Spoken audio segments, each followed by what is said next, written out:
All right. Hello. Welcome back to the WeWealth Women podcast. I am Athena Gardner, CPA and founder of WeWealth Women, where we help women build their best wealthy lives. Today, I am extremely excited. We have in the studio and recording today, we have Adam Bergman. And Adam is going to help us uncover innovative retirement strategies. So, Adam is going to expand on our theme of financial empowerment. And he is a leader in self directed retirement solutions as he has guided over 25,000 individuals through alternative investments such as cryptocurrencies and real estate. So, today we're going to take a deeper dive into self directed retirement strategies and explore that with Adam. So, introducing Adam Bergman. Hi, Adam. Hello. Thank you so much for having me, Athena. I'm so glad that you are here. So glad that you are here. And I want you to I know I kind of went into, a spiel just there, but what do you want the audience to know right off the bat about you? Well, I used to be a tax lawyer and never thought I'd really be an entrepreneur, but I was really always focused on finding solutions to help, it was really businesses come up with the most tax efficient ways of structuring transactions like acquisitions and investments. And by fluke, I uncovered the world of retirement accounts, self-directed IRAs, 401ks by chance. And it really, touched me because believe it or not, the tax code is literally rigged in our favor when it comes to retirement accounts. The government actually wants us all to be tax-free millionaires. Unfortunately, they're not giving us the information to do it. So that's been my passion ever since I started IRA Financial about 15 years ago, is to help educate people about the US retirement system, how easy it works, and really how it's rigged in our favor. Listen, I know this is going to be something that we all need to listen to right now because everyone is kind of nervous about their retirement accounts. They've been checking it lately. The markets have been doing what they've been doing. Some people have noticed significant dips. So I want, especially for the current climate, what should people be focusing on when it comes to their retirement? So again, I'm a tax lawyer, so I'm not going to give people investment advice, Mhm. but I do believe in diversification. So the beauty of the U.S. retirement system is just to take a step back. So IRAs were created in 1974 by ERISA, and Congress wanted us as Americans to take more control over our future and have more control over what we invest in and how we save. So when IRAs were created back in 1974, the tax code allows for IRAs to invest in traditional investments like stocks, mutual funds, and also alternative asset investments like real estate or private businesses or venture capital funds or hedge funds or gold or cryptos. So I believe in diversification. I believe that you should balance what you invest in. You don't want to put all your eggs in one basket. So when the stock market drops 1,000 points and there's tariffs and trade wars, you at least have money scattered into different investment buckets. So if you had money in gold, for example, you would balance the downside of this equity markets with the upside of the gold market. Same with Bitcoin. For example, Bitcoin's been strong the last several weeks with a fallen US dollar. So that's how diversification works, right? You want to kind of play the field. You want to have your assets and your investments scattered over different asset classes, and that will help you in the long run generate more long-term stable returns. Diversification. Anyone who has taken a college level course on finance, that's the one thing that, if nothing else, you remember diversification. Mm-hmm. So I want you, because, all right, typical retirement account, you sign up, most people sign up with maybe a 401k, it could be a Roth, could be a traditional, and provided by their company. They give you a bunch of different investment funds or vehicles. You select something and you throw some money in because you're trying to at least get the match that your employer would give you, ideally. So that's the typical path, right? Why? What do you think about that path versus what you are talking about when it comes to alternative investments with your retirement? So, okay, let me break down just IRAs and 401ks. Okay. So you're right, Athena. 401ks is an employer sponsored retirement plan. So majority of 401ks, especially if you work at a large business, they're going to require you to invest in traditional investments like ETFs and mutual funds. Okay. Because they are fiduciaries as the trustees of the plan, and they have responsibilities, and it's somewhat riskier to allow their employees to do alternative investments, like let's say investing in private businesses and things like that. So you're going to be forced to do that, and that's fine. You should. And like you said, you want to take advantage of the match, because most 401k plans offer what's called a match, a safe harbor match, generally anywhere from 3 to 5% of your salary. And generally, in a lot of cases, those matches only occur and only gets triggered if you put in money. So let's say you make $60,000 and you can get a 3% match. That's $1,800 of free money. That in some cases may only get triggered if you put in $1,800. So if you contribute $1,800, the company will match and give you a free $1,800, giving you $3,600 in that example. So when it comes to 401k plans, I always tell people max out. Don't worry so much about the investments. Yeah, you can work with your advisor to pick investments, but you're going to be forced to do traditional investments, and that's fine. But where the self-directed IRA world happens is on the IRA side. So, for example, if you leave your job, right? Let's say I worked at Apple for 20 years and I have, I don't know, $250,000 in my 401k, and now I'm going to work for another company. I have access to those funds. Okay. Now I can move those funds to an IRA, a self-directed IRA if I wish, and then I can invest in different stuff like real estate or gold or cryptos, or invest in my friend's business. And the IRA world is more open because there's no risk, fiduciary risk, because you're not going to sue yourself, right? If you make a bad investment, because it's an individual retirement account. Whereas a 401k is an employer plan. So Apple is not going to give you the chance to do risky stuff because they don't want the blowback if something, God forbid, goes wrong. So they're going to force you basically to do traditional investments, which is fine. But the number one thing you should do is put in as much as you can. And I'm happy to get into the difference between pre-tax and Roth, because I think that's a very important area to consider. But just contribute, have the money grow for you, let it grow without tax, which is known as compounding returns, which again, I'm happy to double click on that down the road. But as long as you do that and have your money grow, you can then figure out if you want to do alternative assets in the IRA world. Okay. So I think like what you said is good for our audience, because we don't know what anyone knows at their level. Explain the pre-tax and the Roth options, the difference between the two. Just for your audience to know, don't feel bad, because I'll give you the story. I was a pretty smart guy. I think I have a law degree. I also have a master's in taxation. So I didn't really know a lot about retirement accounts either.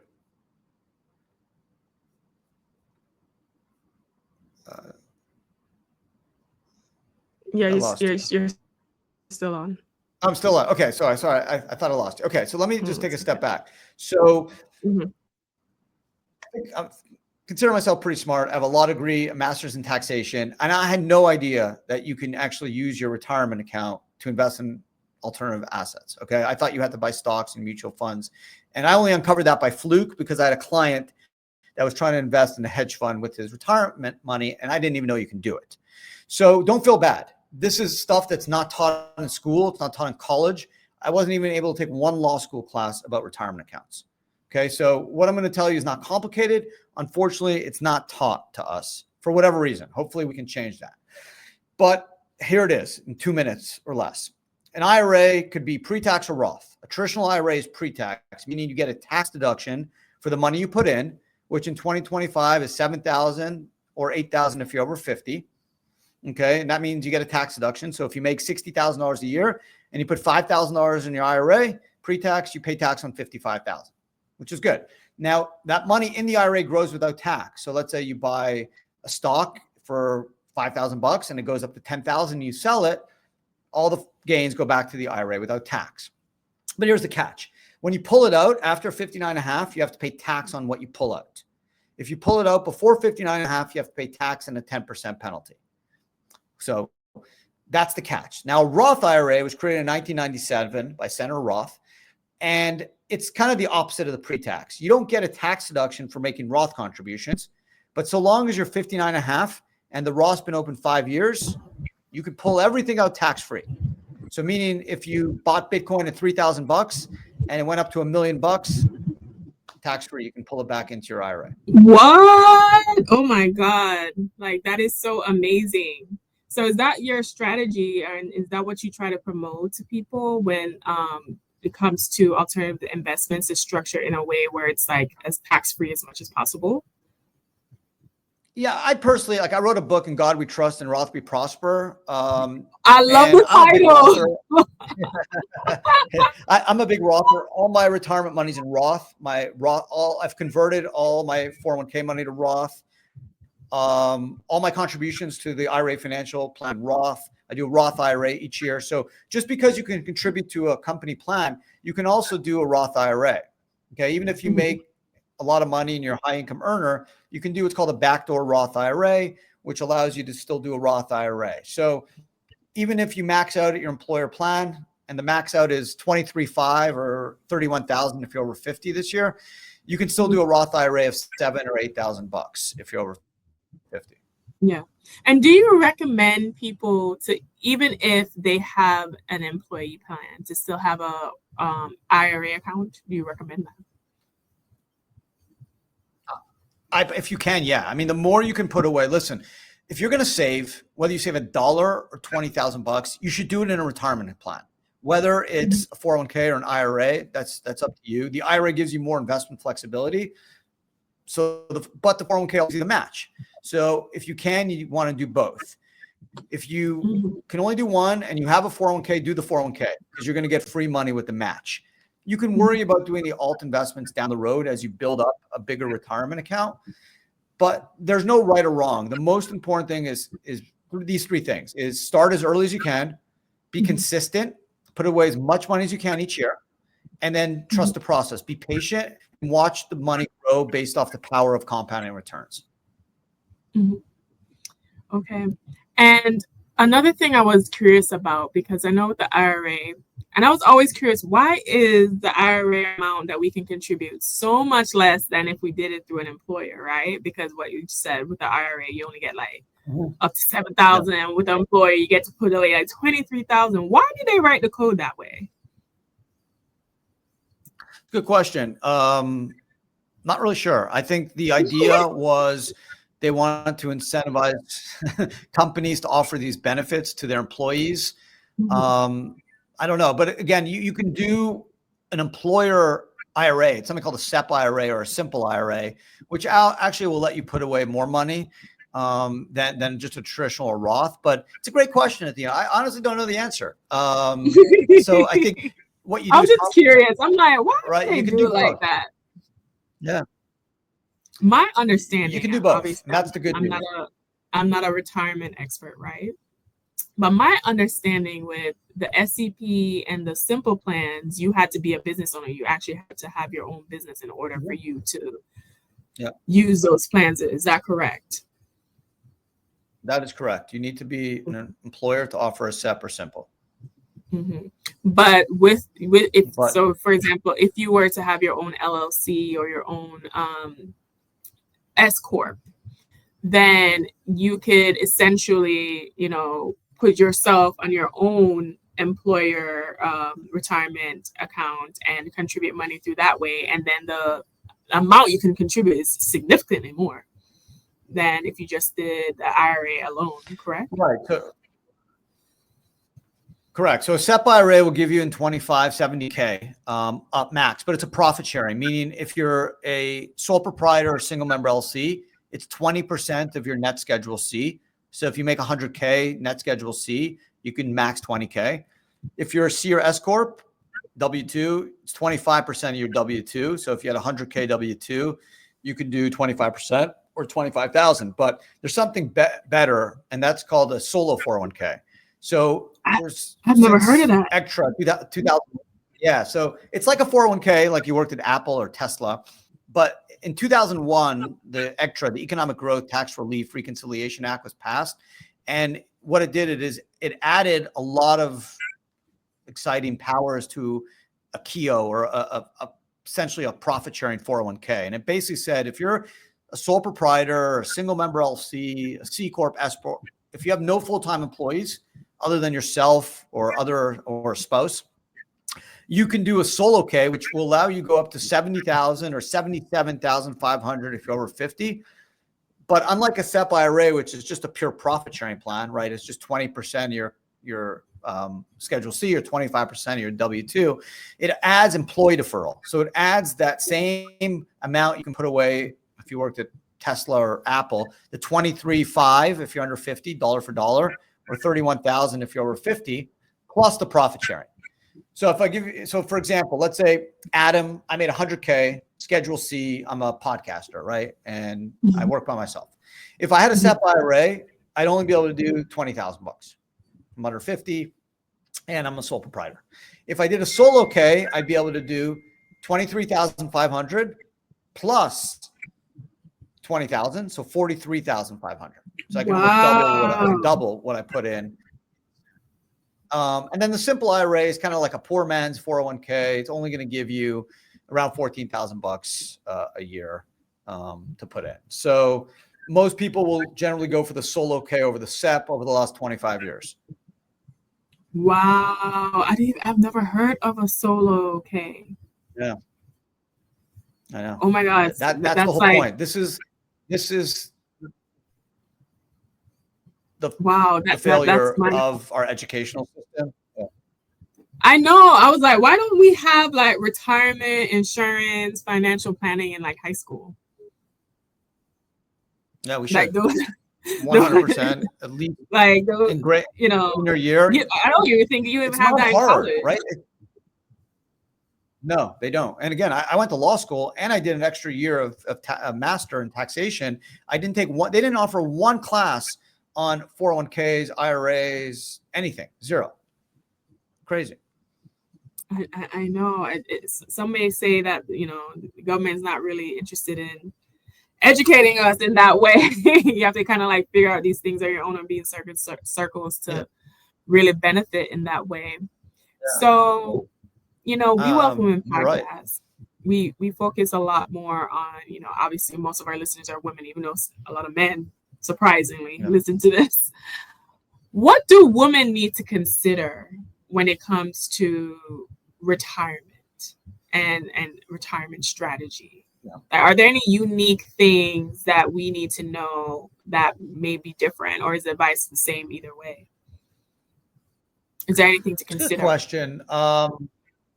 Yeah, I think there are some things to consider. I think the future, the freedom, the control. I think you want to take control of your future. Okay. We all have heard, Social Security potentially will go bankrupt in the next 12 years. Okay. So depending on where you are in your life. And I know, just talking to my wife, who's a woman who is definitely smarter than me and definitely is focused more on our finances than I am, believe it or not.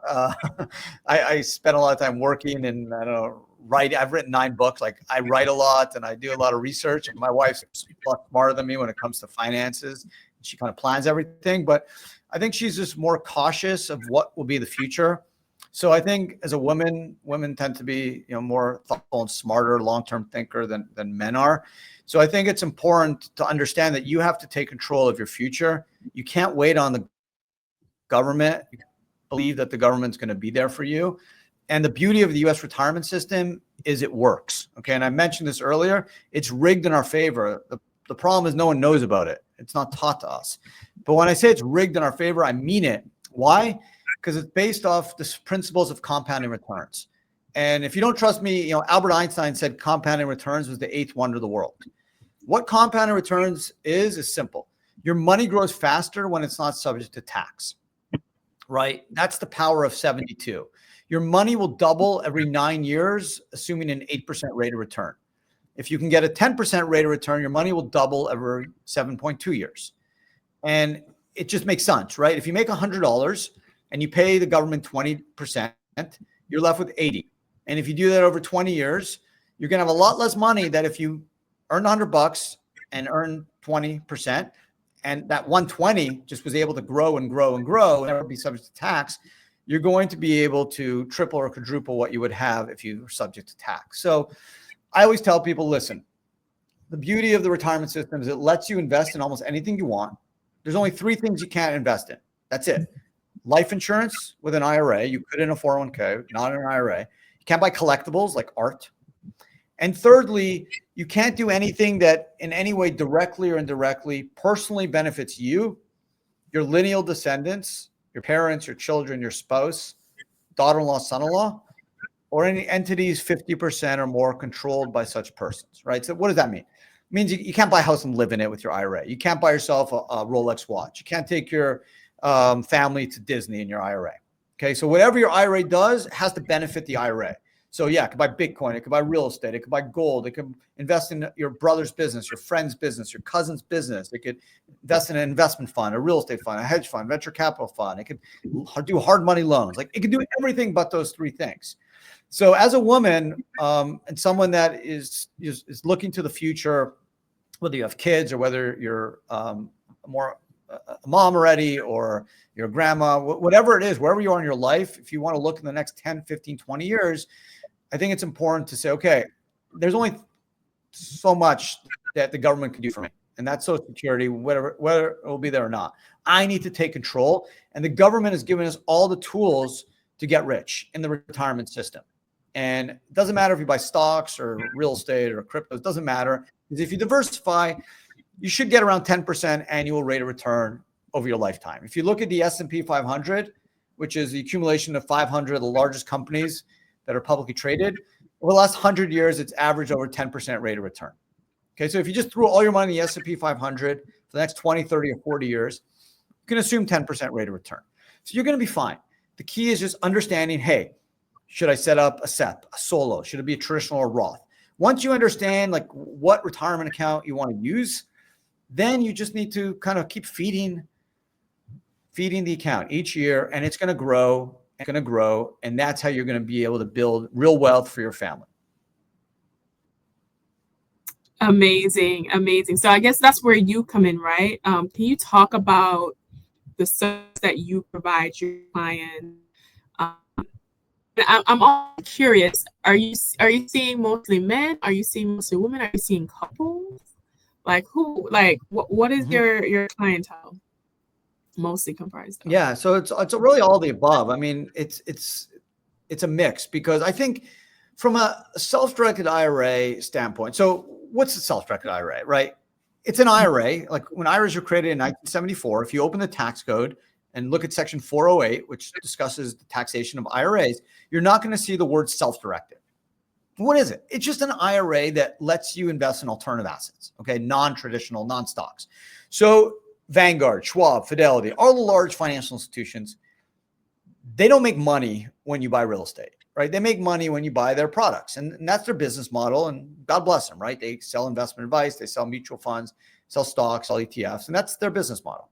So that's what they want you to invest in. And they have the ability as a custodian to restrict what you invest in.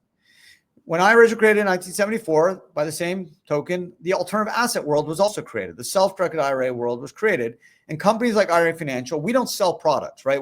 We don't sell stocks. We don't sell real estate. All we do is we sell IRAs that give you the power to invest in what you want. So you pay us a flat annual fee to do the administration, the IRS reporting, and we give you basically a flex freedom IRA that lets you invest in anything legal. And obviously we help you along the way. So that's what we do. We unlock your money and we let you invest in what you want.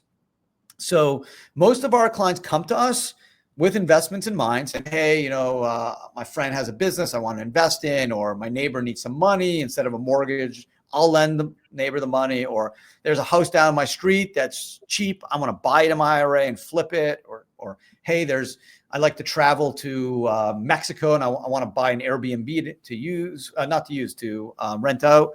So there's so much you can do. There's really a world of investment opportunity. So most of our clients are probably, excluding cryptos, because cryptos, it's trending younger, right? We're seeing a lot of younger people buying cryptos, but excluding cryptos, if you're looking at just people that are doing more real estate related investments, I'd say men, women, 35 plus, all the way up to 80s. And it's really people that want to diversify, people that don't kind of want to put all their money in the stock market. They're tired of seeing the roller coaster of the markets, and they just want to sleep at night and feel better, saying, you know what, like I want something tangible.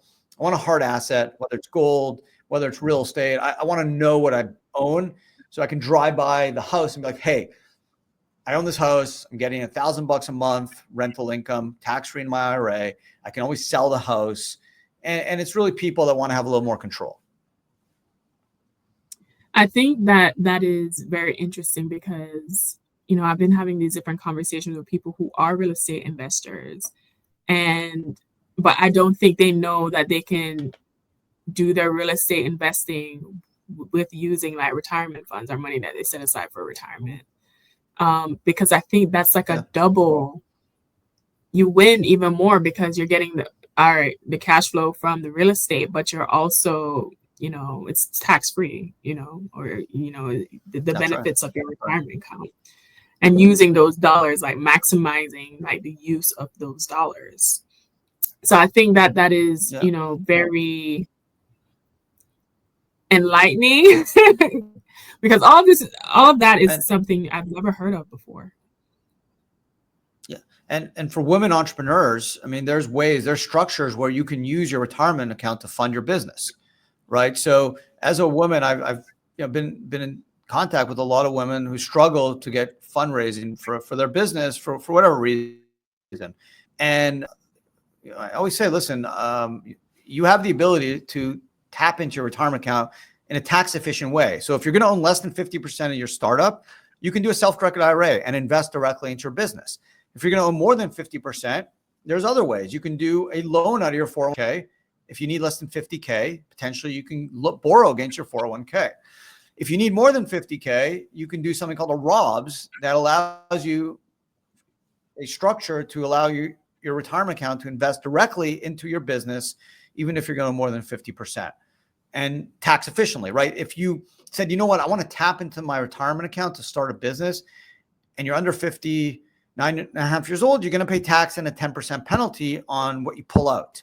But if, for example, if I put you in a ROBS, you can then use those funds tax-free to invest in the business. So you'd save all that tax money and you'd have more money to invest in your business. Listen, it sounds like Adam is the man that you need to call, honey, because I've never even heard any of that. Like you can still, withdraw some, money invested into your business without the penalty. Like I've just never heard of that. Yeah. And of course, they wouldn't teach that in school. No, they don't teach you. So let's say you need a 50K, right, for your startup. Okay. If you pay, let's say you're a 20% tax bracket, you're paying on the 50K and you're under 59 and a half, 30% tax on the 50K. Whereas if you called and did a self-directed IRA or a different type of structure, you would save that money and be able to invest it tax efficiently into a business startup. Oh my gosh. Mind blowing. So yeah.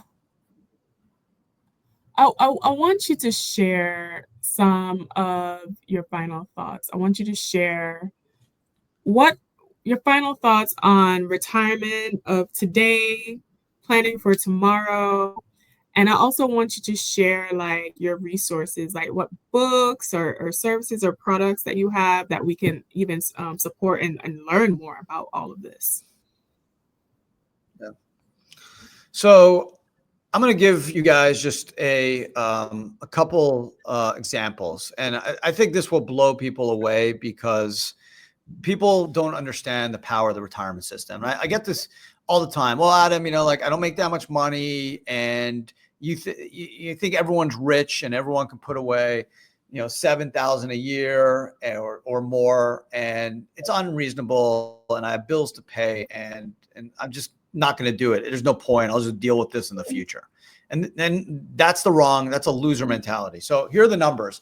Okay, I'm going to give you numbers. These are real numbers from Roth calculator to show that, listen, you don't have to be a millionaire. You don't even have to make six figures to get rich when you're retired. So let's use some examples. Okay, let's say you're 28 years old and you're going to put away $2,000 a year. Okay, less than $200 a month.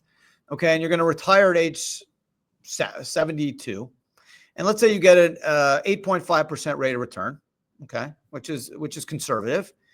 If you did that, 29 years old, put away $2,000 a year from 29 or let's say 28 to 72 years old, just $2,000. Even if you had the ability to put away more, you said, you know what? I'm just putting away $2,000 a year. At age 72, assuming an 8.5% rate of return, you'd have $828,000 tax-free. Okay, and yeah, there's inflation, and in the next 40 years, $828,000 will be less than it is today, but it's going to be real tax-free money that you can use. Okay, here's another example. Let's say you're 32. Okay, and instead of $2,000, you can put away $4,000 a year.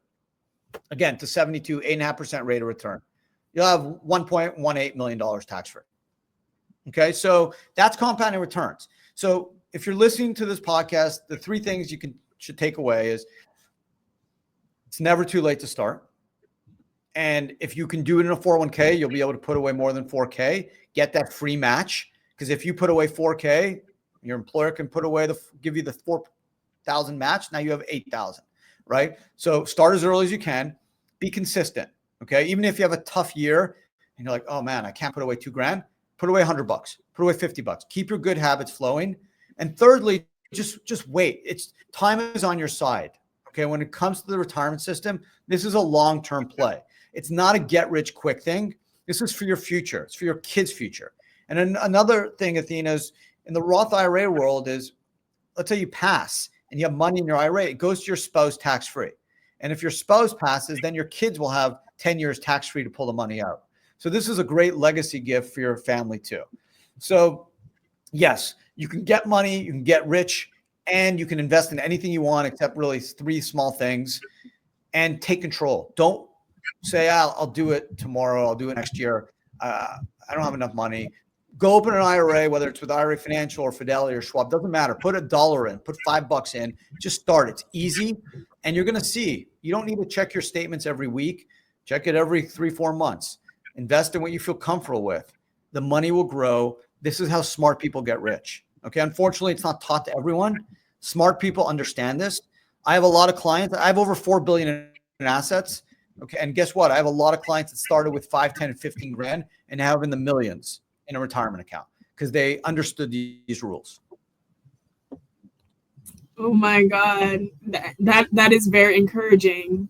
Like, even with just $2,000, and people spend, more than that in Uber Eats orders for the year. So I think that is just very, very doable, as well. And do you have a website or any books or anything that you also like to share with the audience?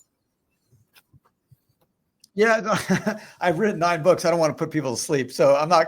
Your best introductory book, the best. I like the one you said in what was that? The one you said earlier. In Roth Trust or something like. Yeah, no, this one's the best one. Mastering the Self-Directed IRA. I think it's like 110 pages. It's short, and it gives you everything you need to know about the Self-Directed IRA, from the basics to some advanced strategies. You can check our YouTube channel, IRA Financial. There's thousands of videos. You can learn a lot about the retirement system, how it works, how you can take advantage of it. And again, listen, I'm not trying to sell products. The beauty of IRA Financial is I'm not trying to upsell you any products. What we do, we have flat fees. For less than $500 a year, you can have a self-directed IRA flat. And that means if you have 50K or 50 million bucks, you're going to pay us the same fee. We're going to give you the same great service. We're going to custody your alternative assets. We're going to do all the IRS reporting, all the administration, and you can sit back and get to invest in whatever you want tax-free. I love that. Oh my gosh. Thank you so much for joining us today and sharing your expertise with our audience. I learned something, so I know everybody learned something, okay? Contrary to popular belief, everyone thinks a CPA knows end all be all of everything, and that is not true. We all have different specialties. And I love that Adam was so generous with his time and to share all this knowledge with our audience. And I appreciate you coming and sharing with us today. And, I thank you so much. And for everyone listening, I hope that this was a great conversation to get you guys started thinking, especially towards planning for your financial future. Listen what Adam said, 2000, even if it's just 2000 a year, it is something. Something's better than nothing. And with the way things are shaking now, who knows if Social Security will be here. And you do not want to be in a soup line when you are older. You want to just be liaising and relaxing and enjoying a quiet life. Thank you all for listening to the WeWealth Women podcast. We love you and appreciate you, and we will see you in the next episode.